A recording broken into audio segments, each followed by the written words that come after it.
Hi there, my name is Dr. Julius Oluwasegun Aroba, your world's financial mind surgeon. In this week's episode, I'm going to be talking to you about decoding your money blueprints, as it is a normal norms or a general saying that people normally say that money doesn't just appear out of nowhere.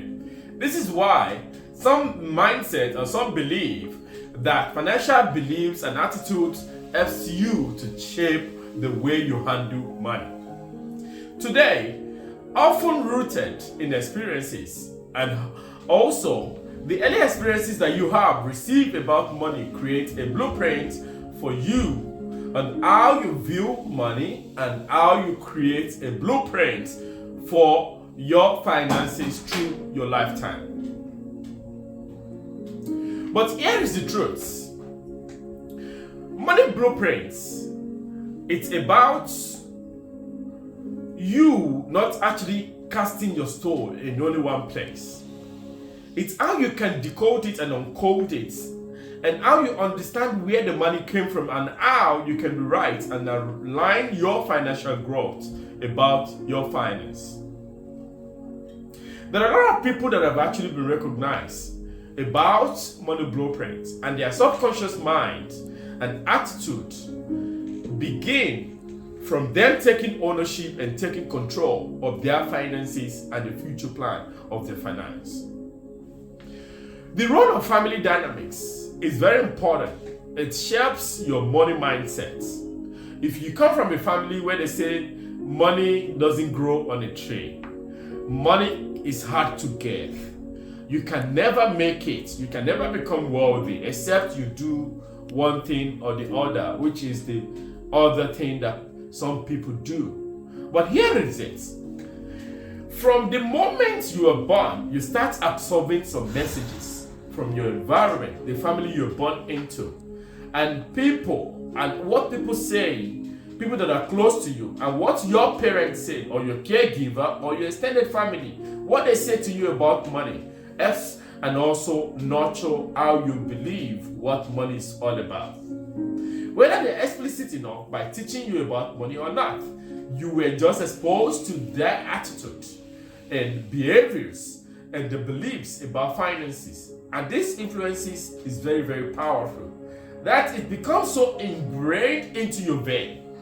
And long before you realize it, you find out that money sometimes flows to you or it flows out of you. Money doesn't grow often on trees. This is a general belief. This statement may have come from maybe a parent, from your parent or guidance, trying to impress the importance of hard work or budgeting. They told you that you've got to work so hard before you can make that money. You've got to put in structures. You've got to be up and doing, because the money does not just grow on a tree. You've got to plant the seed and put in the work, put in the teamwork, put in the experiences and expertise, so that the money can actually grow for you through your services, through the value, through your skills, and through you translating what is in your hand or in that product. But deep down inside you, those things is actually a belief that works, that helps you to know that money is not scarce. If people tell you that money is scarce, no, money is not scarce. Money is actually right there in front of you, right there where you are and what you're doing, in the business of what you do, or in the business of you discovering yourself. Money is right there. But I don't know what you are actually thinking about relentlessly. It is a set of tone for you to also view money as an adult. Sometimes it's difficult to come by, and something that must be tightly controlled, or even something that you can never even have enough of. We can't afford that is a wrong statement that people always say, I can't afford it. It is not possible for you to be able to get it. It's a wrong belief. If your parent often says this, growing up it may have created a feeling or limitation to what you are meant to achieve in life as an entrepreneur, as a person who is on a wealth pathway. You might have learned some that associations with money, with lack and scarcity, There are some words or some dictions or some decoding words that is not meant to come out of your mouth if you are on this terrain. And again, you need to avoid pursuing opportunities that require investment sometime. Money because you don't feel you can't afford it. But you can actually see that there are some opportunities that come even without you having money, but because you want to leverage on what is paid. On the other hand, if your family was more flexible with finances, if they were optimistic about finding solutions, and if they trusted in the flow of how money comes as a family, through businesses, through career, you might have grown up with an abundance mindset to say it is possible. We might not be able to do it now, but we'll do it in the next time or in the next couple of days. That is what I call financial mindset. No, we can't afford it. Sorry, it's so difficult. It's so hard. Those kind of words should not be coming out of your mouth. Should not be. You shouldn't be in that kind of environment where these negative vibes come from. You might have grown up with an abundant mindset. This may have shaped you or actually calibrated your mind for you to be able to take a calculated risk and to invest in time and opportunities and to trust that there is always a way to generate more money. Just about a few days ago, I was speaking to one of my mentees from Cameroon that the people you surround yourself with, you only have 5 decoding mechanisms to be able to get to reach a president of a country. How do you get across to that? He asked me, I said, whatever you want to have in life, you're only 5 people away from that person. You want to become a millionaire, you're only 5 people away from those things. And it comes with solid relationship. Because if you want to get, for example, you want to get to meet a president of a country, you can go through your local councillor to the House of Representatives or to your mayor, some people say, or to your constituency parliaments, or you go through somebody who is in politics that can link you up to someone. Before you know it, you are only 5 people away to meet the president of that country. Do you believe that can actually crack the code? Maybe you're an entrepreneur that has been struggling on how to get to the markets and how to get to scale up about your business. It is in the relationship that you build. Do you belong to venture platforms? Do you belong to a community where abundance is being spoken into a positive way? Do you belong to a family, a church gathering, or a community, a Muslim gathering, or a community that ideas are being shared and support are being given to people that can help you to be able to get to where you want to get to? Little do you know that most people who do not actually get to decode the money blueprint, they do not have the skills to be able to get to that level because they don't partner, they don't collaborate with people. If you are born into a family or you are in a group that belongs to let's compete with people, you will not be able to decode the money blueprints. You've got to think about partnering and collaborating and complementing whatever any business anyone is doing, adding your product to it that can add more value to it, then you can be able to upscale. Now, that product that you have, to decode the money behind it, you've got to look at replications. You've got to look at how to be able to create a mindset of abundance in that product or services. Here is it. There is an impact in terms of childhood experiences to most people. Your family dynamics are the first place where you internalize the belief about money. Everything you need is about the belief. Because what you eat is what you become. What you hear is what you become. Except you are able to read books. You're able to have mentors that can be able to decode it. Or you belong to a community that gives you a positive vibes on how for you to know that you don't need to belong to a particular cultist or a group of persons or individuals before you can actually decode that money that you want. No, you've got to know what kind of terminology, what kind of words, what kind of beliefs about money. But your personal childhood experience also play a huge amount of role in this instance. The first time you saw someone in your family struggling financially, or the first time you realize that not all people had the same financial resources could have shaped your attitude about money. I'll give you a case of myself. When I was growing up with my parents, I was born into an average home, if I may call it that way, where everybody gets to work. My mom is an entrepreneur. She has to sell in supermarkets, sell different products, sell different products for people to be able to make money. And I also joined in that business, and I learned a lot of skills in there. I learned about when people reject your product. When you're selling, it doesn't mean that it's the end of the world. You have a lot of people. There are millions and billions of people upon the earth. You move further, you go to the next streets, to next environments, next community, and people will still patronize you.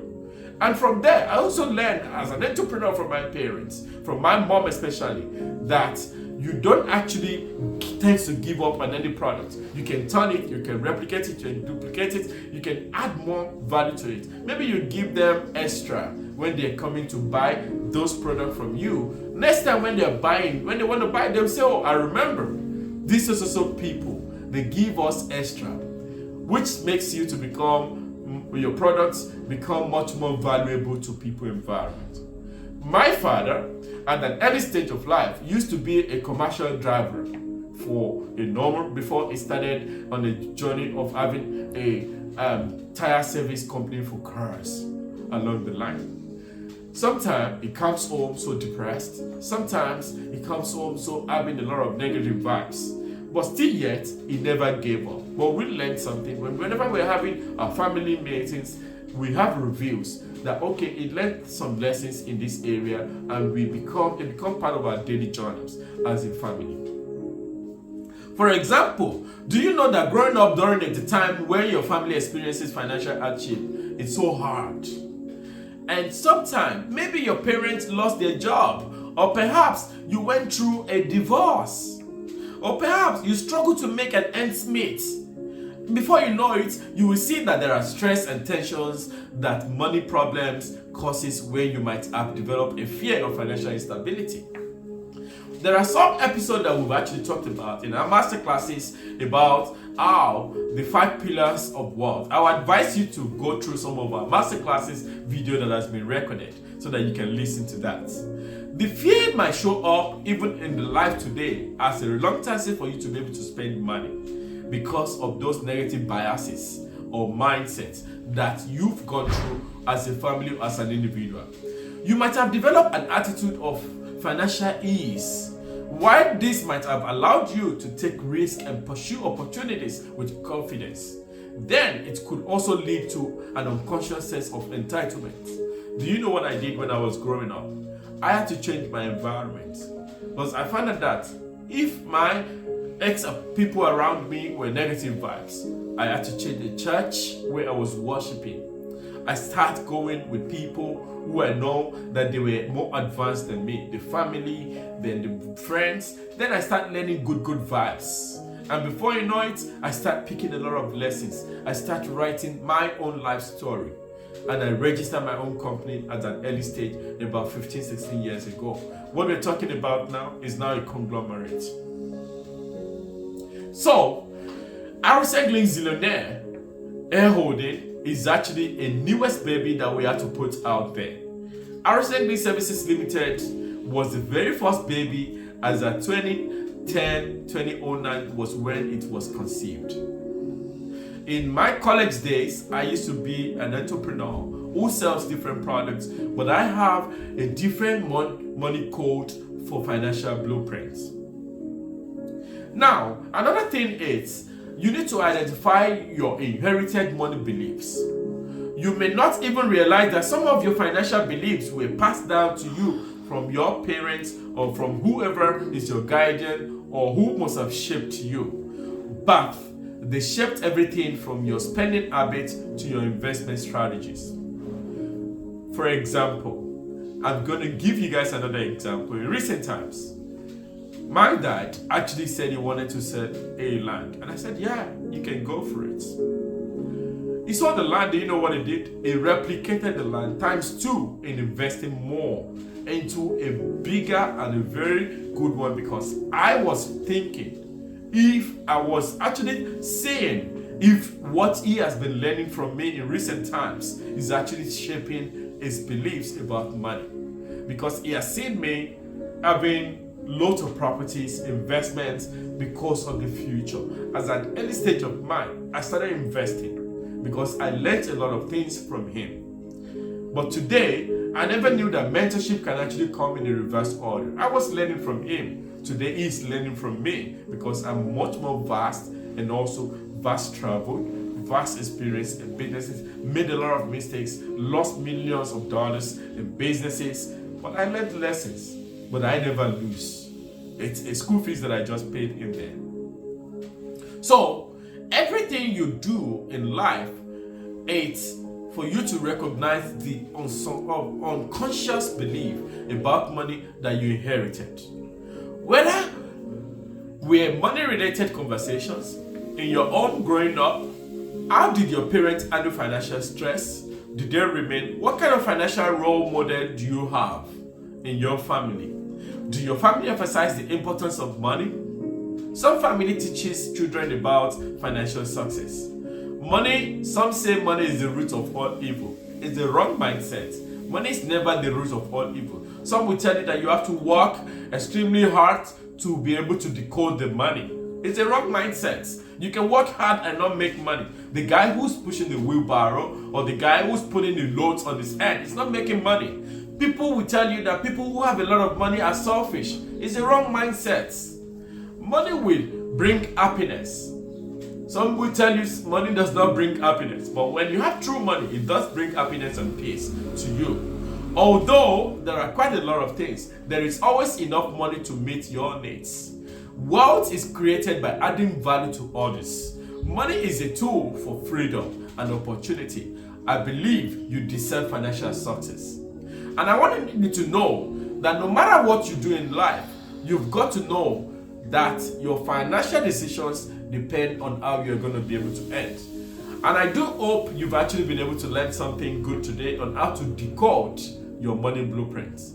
Again, let me tell you about this. There is a book called The Wealth Code, written by Dr. Julius Oluwasegun Aroba. You can actually tap it. You can go to www.juliusaroba.com/shop.html, or you type on Google The Wealth Code by Dr. Oluwasegun Julius Aroba and Dr. Eladi Aruna. We wrote the book as 3 persons, and you'll be able to learn a lot of things. And what I've taught you today in this masterclass is in the chapter 2 of that book. But I did not actually give you the whole content. But I want you to know that I have you at heart. Please do me a favor by sharing this video, by sending it to your groups. Let it go viral to the billions of people upon the Earth platform. Follow us on Instagram. Join the Zillionaires community. Just type on Zillionaires Consulting Group on LinkedIn. Join us there. And on WhatsApp, get to reach us on our website www.juliusaroba and become part of the Zillionaires community. And I can't wait to see you again. If you want to follow me on the Instagram handle, Twitter handle, or X handle, or on TikTok, Links, or on Instagram or any platform. And I can't wait to have you within our community soon. Myself and my team will be happy to have you. Stay blessed and God bless you. See you again in the next masterclass. Shalom.